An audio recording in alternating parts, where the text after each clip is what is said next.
What up, Laker Nation? Y'all know basically what I'm talking about.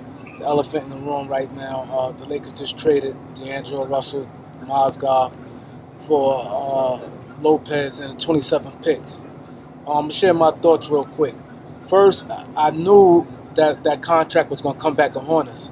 A terrible job by Mitch Kupchak and Jim Buss by signing Mozgov, where we had to give up a number 2 pick, a player who I truly believe in. I really think that D'Angelo Russell is going to be a good player. He has so much pressure on him. Guys just want him to be a veteran. Everybody is their own, going to grow at their own pace. He only had 2 full years to prove himself, and he had 2 head coaches in 2 years. So, you got to take that into consideration. I think he's a good player. He can pass. He can shoot. I think when he grow into his own, maybe 4 years from now, I think next year he's gonna have a big year. But I'm just saying, like when he grow into his own to be at his peak, I think he's gonna be a real problem in this league. And to give him up for Brook Lopez, the Lakers don't have no attention on keeping Brook Lopez. Basically, this whole thing is basically a salary dump. All we getting is the 27th pick behind that. Now I'm gonna get into this real quick. That's the thing I'm saying about the Lakers. The Lakers, for some reason, seem like they never get the most out of trades. That's why I praise Danny Ainge. But here it is, Danny Ainge, number one, to me, and me personally, 1 to 3, just say 1 to 4, just say top 4 guys in the draft, in my opinion, I think is close in talent. Folks, Ball, Tatum, Jackson, and somewhat Fox. They real close. They all have possible all-star potential. I think they all got all-star potential. And here it is, a GM like Danny Ainge traded just 2 steps back. They didn't want Lonzo Ball. They got a point guard already.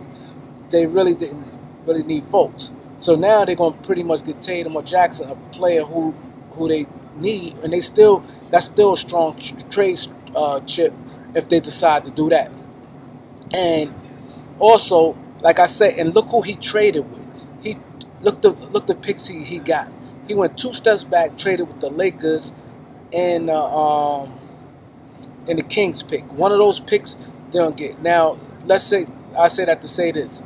Now, let's say the Lakers don't get Paul George. The Lakers not going to make the playoff. They're going to struggle again. I don't think they're going to have too much of a good season. There's a good chance that Boston could get a top 5 pick. All they move was 2 spots back. That's an excellent trade for Boston. Even if they wait to 2019, we all know the Kings is not going to be good anytime soon, and a lot of other teams know that too. So if the Lakers pick 4 and had to go to 219, that's still a good trade. With Sacramento, it's not like they traded for a Golden State pick. It's not like they traded for San Antonio pick, where the pick's going to be in the late 20s and 30, 28, 27. That's different. They traded to lottery teams, young teams that possibly going to struggle. Now, if the Lakers end up getting Paul George, now that pick definitely is like going to Kings, but like I said, it's still a good deal. That's what I said. Danny Ainge get the most out of his deal. Now, I say that to say this.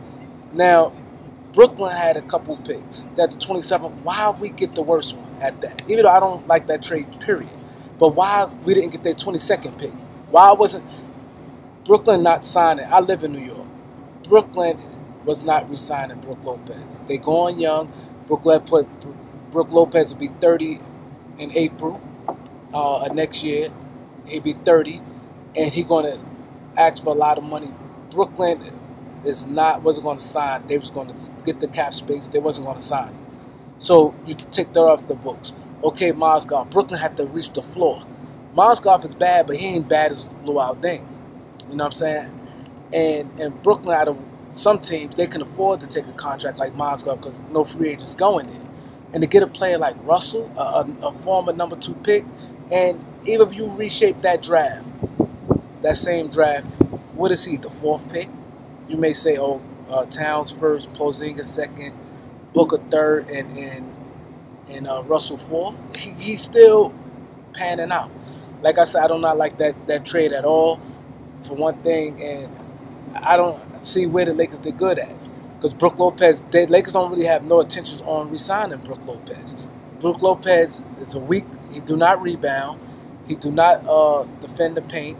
He can score, but it's like I said, it's for 1 year. Lakers don't have the plans. The Lakers' plans of getting DeMarcus Cousins or getting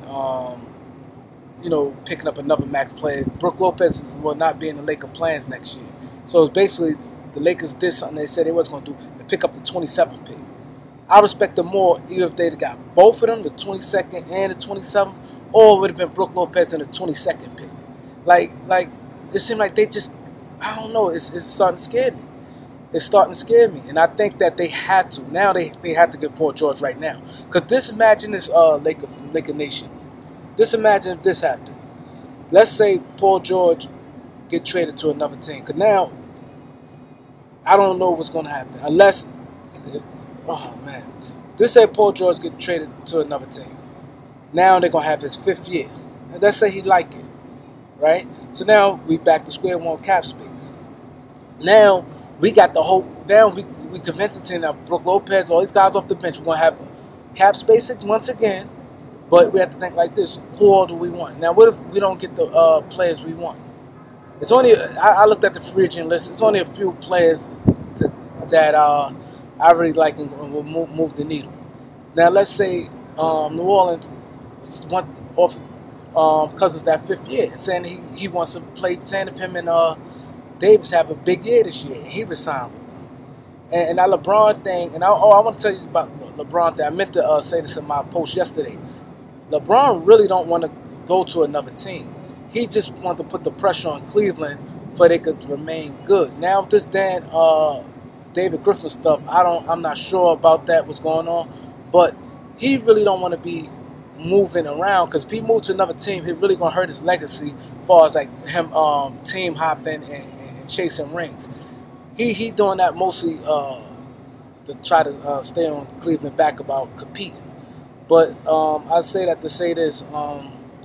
Me personally, I would love you guys comment, and I'm pretty sure I'm getting a lot of comments today on my comment section. I don't like the trade. Like, for one, I respect them more if we got the best of they draft pick. We trade Russell's 21 years old. Lopez is a free agent. He's not part of the future. Like I said, I live in New York, and he's not. They not trust me. They have no plans on signing him to no big deal. It was basically a wash.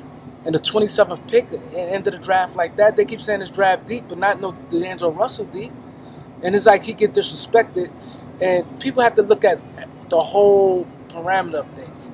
A young player with 2 coaches, and yeah, he had maturity issues, but sometimes players grow up. Ron Artest grew up. Look how crazy Ron Artest was early in his career.